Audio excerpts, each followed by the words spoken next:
Welcome into the Sporting News Studios, talking college basketball with our college basketball writing team. Mike DeCourcy, Ryan Fagan on the far end. Let's talk about the Big Ten. If we look at the Sporting News top 5, we see a lot of Big Ten schools.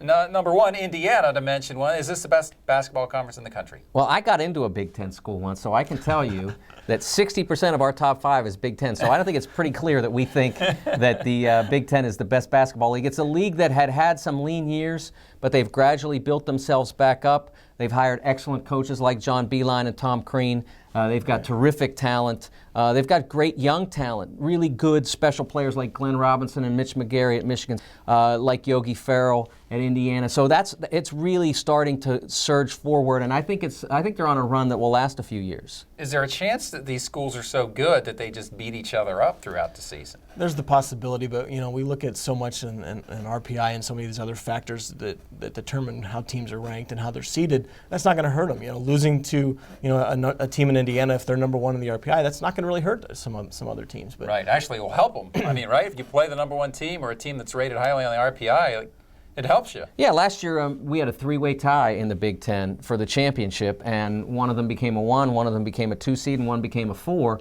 So it is possible to get that level of achievement in the NCAA tournament seedings, even if you have a lot of congestion at the top. Right. So we've got Indiana, we've got Ohio State, we've got Michigan, all rated pretty highly. Wisconsin, I think we have up there.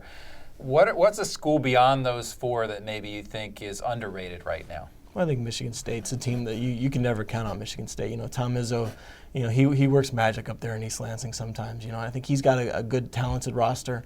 We've as Mike and I were talking about, we've rated Michigan State poorly in some years, in our preseason polls, but they're always a factor. And if Michigan State's a team that's 4th or 5th in your league, then you're really talking about a solid league. I like Minnesota a lot too. Yeah. They did well in the NIT last year.